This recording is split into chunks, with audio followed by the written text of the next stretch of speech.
Hello everyone, welcome to the channel take easy pharmacy. तो आज के लेक्चर में हम पढ़ने वाले हैं इंपॉर्टेंट एमसीक्यूज ऑफ फार्माकोथेरेप्यूटिक्स। ये लेक्चर 4 रहने वाला है। तो स्टार्ट करते हैं आज का लेक्चर।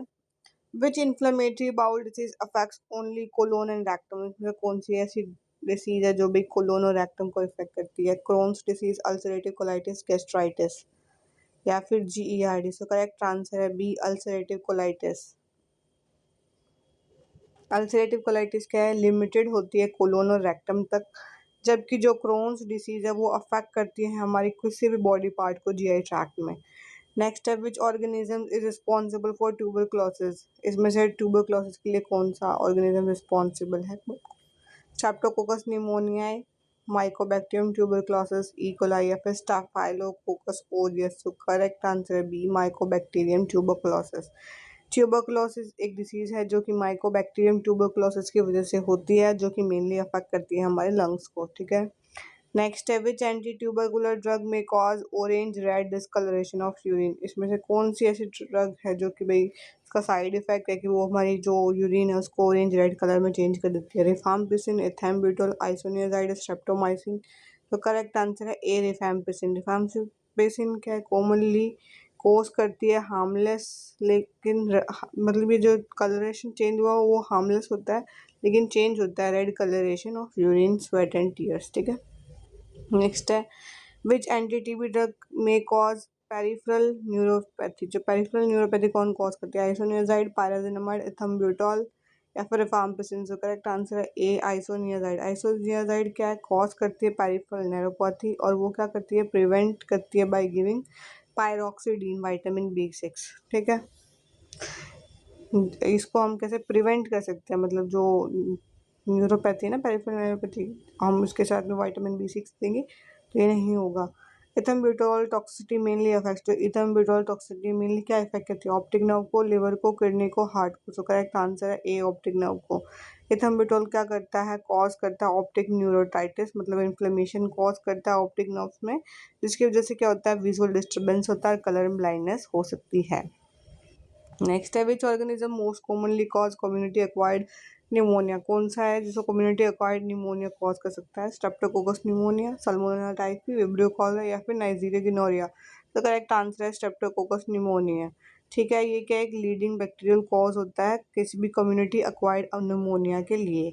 नेक्स्ट है common symptom of pneumonia is. Pneumonia का कॉमन सिम्टम क्या है? प्रोडक्टिव कफ, ब्लाइंडनेस या फिर हेयर लॉस। तो करेक्ट आंसर है या फिर and D polyuria. So correct answer है ए, प्रोडक्टिव कफ। ठीक है। जो भी पेशेंट होता है जिनके अंदर कफ बहुत ज़्यादा होता है, फीवर भी होता है, उसके साथ में स्पूटम म्यूकस भी प्रोडक्शन होता है, तो उनको क्या होते हैं? ब्रीथिंग में डिफिकल्टी आती है। तो ये सारे कॉमन सिम्टम्स होते हैं हमारे ट्यूबरकुलोसिस के लिए। नेक्स्ट है which hepatitis virus is mainly transmitted through contaminated food and water. Contaminated food and water के थ्रू कौन सा हेपेटाइटिस वायरस है जो हमारा ट्रांसमिट हो सकता है? तो A, hepatitis A, B, C, D. So correct answer hepatitis A. Hepatitis A क्या है? स्प्रेड होता है थ्रू फीकल और ओरल रूट। तो फीकल रूट से या फिर ओरल रूट से ये ट्रांसमिट होता है, जिसमें आता है हमारा कंटामिनेटेड फूड और वाटर। ठीक है। नेक्स्ट है jaundice is characterise by. Jaundice को हम कैसे कैरेक्टराइज कर सकते हैं? Yellow discolouration of skin and eyes, high fever, chest pain या फिर जॉइंट स्टिफनेस। तो करेक्ट आंसर है A, yellow discolouration of skin and eyes. ठीक है। इसमें हमारी जो स्किन और आइज है वो येलो कलर की हो जाती है, जिससे हमें पता चलता है भाई इनको पीलिया है। ठीक है। पीलिया कहा जाता है। जॉन्डिस क्या occur due to increase bilirubin level in the blood. तो जॉन्डिस में हमारी क्या बिलीरुबिन लेवल बढ़ जाते हैं हमारे ब्लड के अंदर। ठीक है। Which disease is cause by Neisseria gonorrhoeae. तो इसमें नाइजीरिया गिनोरिया में कौन सी डिसीज कॉज हो सकती है? ए, सिम्फिलिस, बी, गिनोरिया, सी, ट्यूबरकुलोसिस या फिर डी, मलेरिया। सो करेक्ट आंसर है ऑप्शन नंबर बी, गिनोरिया। गिनोरिया का एक सेक्सुअली ट्रांसमिटेड इन्फेक्शन है जो कि नाइजीरिया गिनोरिया की वजह से होता है। ठीक है। नेक्स्ट है हमारा the causative organism of syphilis is. तो कॉजेटिव ऑर्गेनिज्म हमारा सिम्फिलिस का क्या है? A, Treponema pallidum, B, E coli, C, Candida albicans या डी, प्लाज्मोडियम वाइवैक्स। तो करेक्ट आंसर है हमारा ट्रेपोनिमा पैलेडियम। सिम्फिलिस क्या है? Cause by the spirochete Treponema pallidum. ठीक है। नेक्स्ट है which blood cell count is use to monitor HIV disease progression. तो इनमें से कौन से ब्लड सेल को हम काउंट करेंगे कि भाई हमें जब HIV डिसीज का प्रोग्रेशन चेक करना है, तो platelet count, CD4 count, RBC count या फिर इस्नोफिल काउंट। तो करेक्ट आंसर है बी, CD4 काउंट। ठीक है, तो CD4 काउंट हमें रिफ्लेक्ट करता है कि भाई हमारी जो इम्यून स्टेटस है वो क्या है, डिसीज कितनी बड़ी है और HIV पेशेंट के अंदर। ठीक है, नेक्स्ट है which Plasmodium species is responsible for cerebral malaria. Cerebral malaria के लिए कौन सी प्लाज्मोडियम स्पीसीज रिस्पॉन्सिबल है, P. Vivax, P. Malariae, P. Falciparum या P. ओवेल। तो करेक्ट आंसर है P. फैल्सीफेरम। तो क्या है, P. Falciparum cause the most severe form of malaria, सबसे ज़्यादा severe form of malaria cause करती है, इंक्लूडिंग सेरिब्रल मलेरिया, जिसके अंदर सेरिब्रल मलेरिया भी आता है। अब which drug is commonly use as DMARD in rheumatoid arthritis. तो है मीथोट्रेक्सेट, पैरासीटामोल, ओमिपेराजोल या एसाइक्लोविर। करेक्ट है हमारा मीथोट्रेक्सेट। मीथोट्रेक्सेट क्या करता है, स्लो करता है डिसीज की प्रोग्रेशन को, मतलब जल्दी जल्दी जो डिसीज हो रही है तो उसको बढ़ने में रोकता है और कंसिडर करते हैं भाई एंकर ड्रग फॉर, इसको हम रिमोटॉइड अर्थराइटिस में यूज़ करते हैं। नेक्स्ट है ऑस्टियोआर्थराइटिस इज प्राइमरली ऑस्टियोआर्थराइटिस क्या है, डिजेनरेटिव जॉइंट डिसीज है, ये इन्फेक्शियस डिसीज है, ये वायरल है या ऑटो इम्यून डिसीज है। सो करेक्ट आंसर है डीजेनरेटिव जॉइंट डिसीज है ये। ऑस्टियोआर्थराइटिस का result from fever and tear of joint cartilage. इसमें क्या होता है कि भाई ऑस्टियोआर्थराइटिस में हमारे जो कार्टिलेज है तो उसमें वो वियर हो जाते हैं और हमारे कार्टिलेज में दर्द भी होता है। ठीक है, नेक्स्ट है the characteristic lesion of psoriasis is. Psoriasis में कैरेक्टरिस्टिक लीजन किसमें, सिल्वरी स्केल्स हो जाते हैं या फिर वेसिकल्स है या पोस्ट्यूल्स हो जाते हैं या अल्सर हो जाते हैं। सब करेक्ट आंसर है ए, सिल्वरी स्केल्स हो जाते हैं, हमारी जो बॉडी होती है थिक हो जाती है, रेड हो जाती है, प्लेक फॉर्मेशन हो जाती है, सिल्वरी वाइट स्केल्स बन जाते हैं। ये क्या है, टिपिकल सोरोसिस का वो है। नेक्स्ट है हमारा scabies is transmitted mainly through. Scabies कैसे ट्रांसमिट होता है, close skin to skin contact से, एयरबोर्न रूट से या वाटर से या फूड से।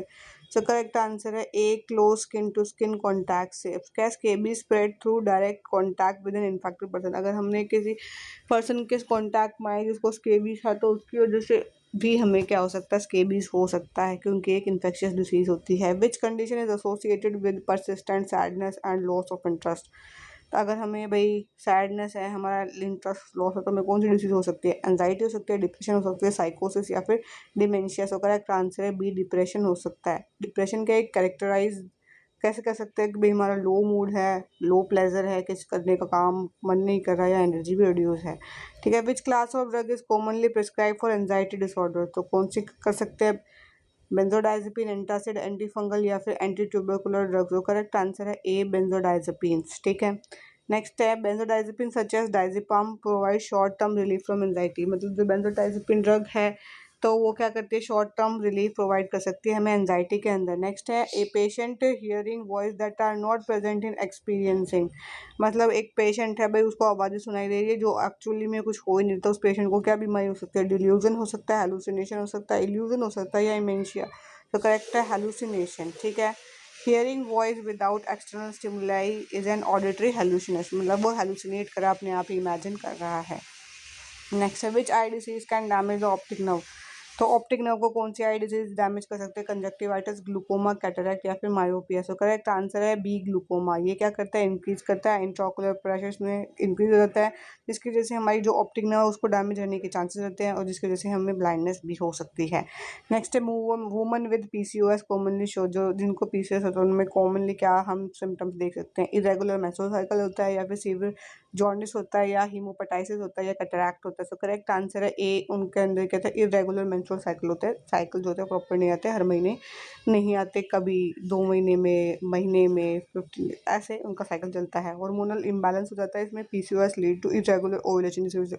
ओव्यूलेशन हो तो वो भी इरेगुलर हो जाता है, क्योंकि पीरियड्स इरेगुलर है तो ओव्यूलेशन भी क्या होगी, इरेगुलर होगा। ठीक है, नेक्स्ट है the first line treatment of primary dysmenorrhoea. तो फर्स्ट लाइन ट्रीटमेंट की ड्रग कौन सी डिस्मिनोरिया में, नसेड्स, एंटीबायोटिक, एंटीफंगल और antiviral. So correct answer A, NSAID. NSAID क्या इनहिबिट करता है भाई हमारी जो प्रोस्टाग्लैंडिन की सिंथेसिस। प्रोस्टाग्लैंडिन रिस्पॉन्सिबल होता है जो भी पेन कॉज होता है उसकी वजह से उसको सप्रेस कर देगा और रिड्यूस करेगा हमारे मेंस्ट्रुअल पेन को। ठीक है, which symptoms is commonly seen in premenstrual syndrome. तो कौन सा सिम्टम्स शो होता है प्री मेंस्ट्रुअल सिंड्रोम में, मूड स्विंग्स, ब्लाइंडनेस, पैरालिसिस या फिर ट्यूबरकुलोसिस।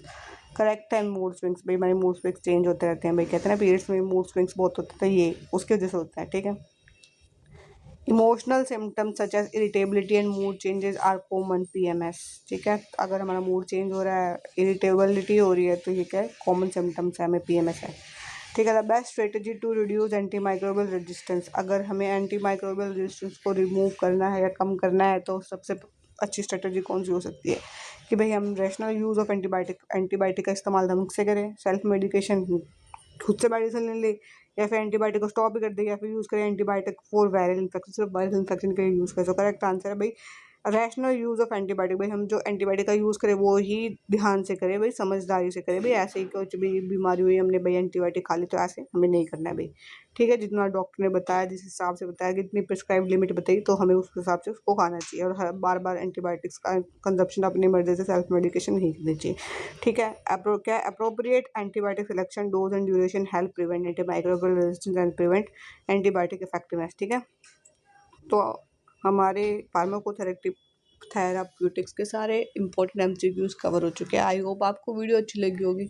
वीडियो अच्छी लगी तो प्लीज़ लाइक शेयर सब्सक्राइब ज़रूर से करिएगा एंड बेल आइकन को ज़रूर से प्रेस कीजिएगा, ताकि आपको हमारी वीडियोस की सारी नोटिफिकेशन टाइम टू टाइम मिलती रहे। एंड आपकी कोई क्वेरी है तो प्लीज़ आप वो भी कमेंट करके पूछ सकते हैं। And thanks for watching.